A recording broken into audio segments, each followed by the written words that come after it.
Well, often what I've discovered is that often individuals, people are not aware of the connection between issues they have with their breathing later in life and earlier experiences of trauma. And there's a very clear connection. Once you start to be aware of it, it's so clear to see that these earlier experiences where the breath in a sense became dangerous to us, our own breath became dangerous. And in those moments where the fight or flight or fight response was activated, we, as I shared, we did one of two things. The first I discussed was we held our breath, or we began to hyperventilate. And when you start to hyperventilate and you do it for too long, it triggers a series of physiological responses in the body that if they go on long enough, they can be life-threatening. Elevated heart rate, elevated blood pressure, tingling in the extremities, lightheadedness, all of these things, if they go on long enough, can lead to death or to serious injury to the human organism. So again, our breath, in a sense, is trying to protect us by preparing us for this primitive response, and yet we're in an environment where that primitive response should really never be necessary. A lot of the fear and the trauma that many of us experience as children, it shouldn't have happened in a perfect world. Of course, we don't live in a perfect world. And when it did happen, it was preparing us for potentially to fight to our death or to run from something that could spell our death. And of course, in these instances, really that's not what was happening, or that's not where those responses were first programmed into the human DNA. That's when we were at a much more primitive state of our consciousness, and we faced things like I don't know, what did we face back then? Wildebeests and saber-toothed tigers, and a lack of food at times, and a lack of shelter, and all of these things, right? So our breath, in a sense, we become afraid of our breath. And then later on in life, many people experience things such as panic attacks, anxiety, shallow breathing, and then other illnesses that extend out from that, such as sleep apnea, even allergies. Everything's connected. But a lot of people, when they start to pay attention to their breathing, they notice that they often shallow breathe, or they breathe very rapidly. And they rarely, if ever, take full, nourishing breaths. And so we help people to see that, in a sense, as children, when we were traumatized, we were so frightened by the experience and unable to do anything about it, that we, in a sense, you can look at it as our power was taken from us, but really what was happening is we gave our power away and we didn't even realize we were doing it. We were in a different level of consciousness. Thinking back on those moments as an adult, it's the start. It's helpful, but to really process, re-experience, and transform the energy of trauma that exists from those moments, you have to go back to a more childlike state of consciousness, because often when we think back to our childhoods, we do it now from an adult level of thinking, often of logic. We tend to minimize and trivialize the things that happen to us as children, or often we don't even clearly remember them. And so in order to really unlock the trauma, release it, and transform it, we need to find a way to sort of time travel and go back into that level of consciousness. But now we do it with resources, we do it with tools, we do it from a different, we do it with support. And so in breathwork, these are all really key pieces. It's important to feel supported.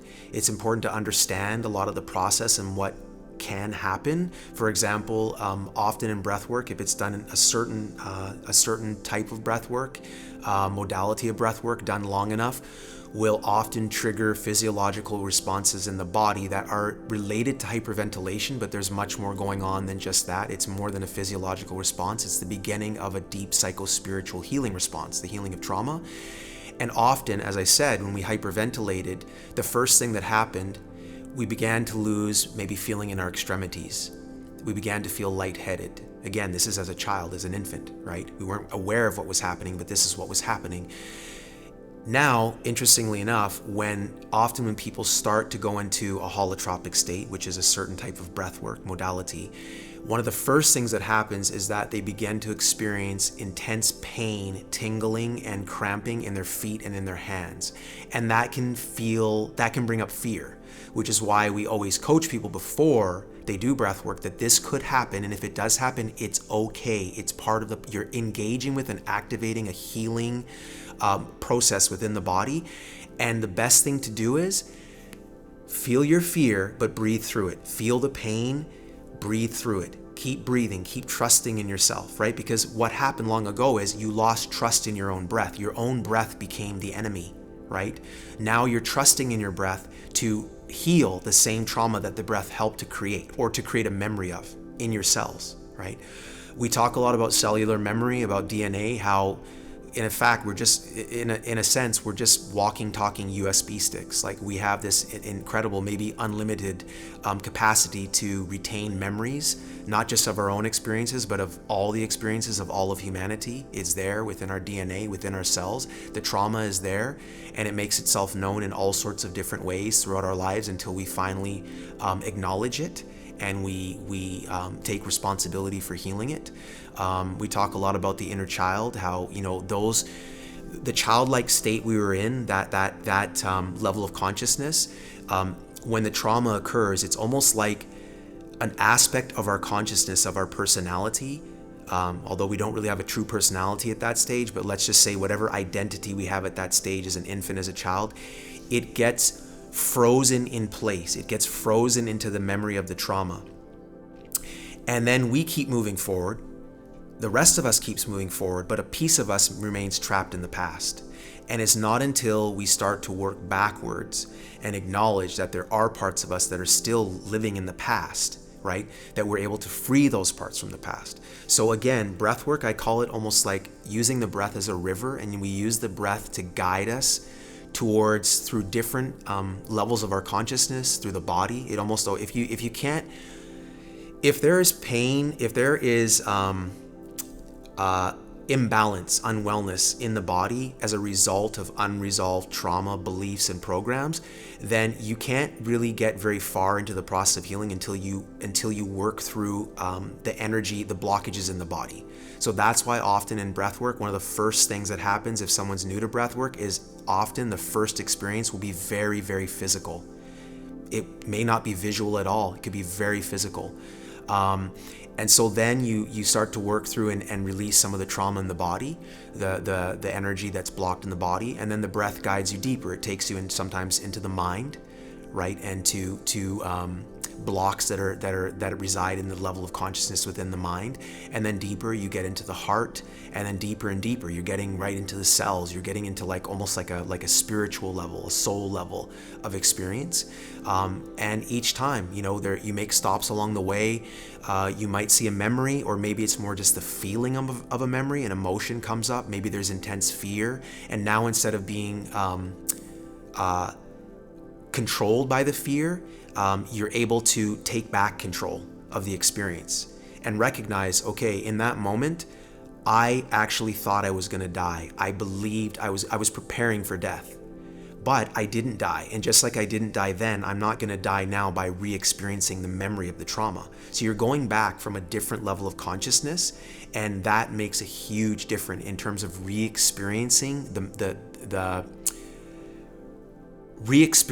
memory, and bringing in those resources and bringing in those tools.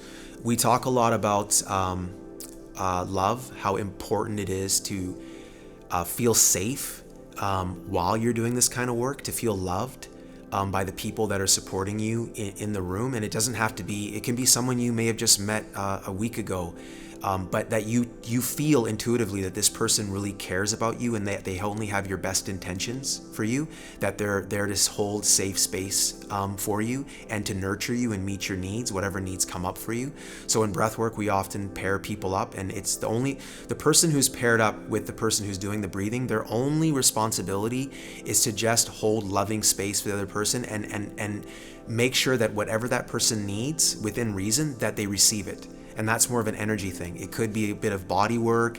It just could be a simple touch. It could be helping them to reach for their water bottle, because so many people, so many human beings, not just in breath work, because when we experienced the trauma, often what was happening on a deeper level of beliefs was that because the love that we needed often wasn't present in the moments of trauma, as I said, fear was very present and love was seemingly absent.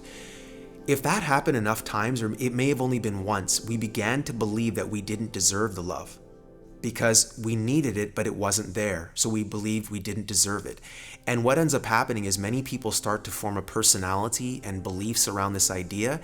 And then these are the people that often have a really hard time receiving love from other people, receiving much of anything, help of any kind. And we see that a lot in the ceremony, in the ceremony space, in the healing space, where some people, they always want to go it alone. I happen to be one of those people, often. And I've learned, and even recently had a very powerful experience where I clearly communicated to those holding space that my responsibility is to receive your love. Your responsibility is to just give me whatever love you think that I need, that you're intuitively picking up from me, right? So to make sure that that love is there, because there's nothing, what can be,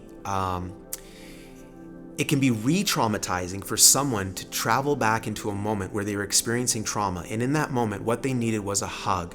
They needed a warm blanket put on them. That comes up very often. People get very cold. I've also noticed this with medicine. To me, what I see happening is that it's a reminder of an experience from deep in our past where, say, for example, we were lying in our crib and the room was too cold for us and we were shivering and maybe crying and nobody came. No warm hug or warm blanket came. And so the breath, often people start feeling very cold. The room's warm. The room is warm, but they start shivering and they struggle to ask for a blanket because they don't know how to ask for these things. So what we often do is, if we feel it's appropriate, we will cover them with a blanket. And it's like being a child again and having someone that loves you come in and tuck you in. It's a very nurturing thing. All these things can be very profound, can be very, very meaningful in a breathwork experience. And as a facilitator, it's very important to just be trust yourself and be intuitive and just feel like, if you really feel that you're seeing that someone is needing something and they're struggling to ask for it, you do what you can to meet that need, right? So if any of the things that I shared, if they resonated with you, if you think that there's something there for you, maybe within doing a breathwork ceremony, then please seek us out. We're here to serve you. We always like to work with new people and to help them understand, develop a deeper understanding into how they can heal on the deepest levels and how the breath is intimately connected to your healing and to any trauma you may still have. So yeah. How would you find us? Good question. If you want to say quickly, if you want to find us, you can find us on, there's a UANA, UANA, which stands for You Are Not Alone, a UANA Facebook page. But if you really want to find us, you'll find a way. We'll find you or you'll find us. If it's meant to happen, it'll happen. Blessings. Thank you.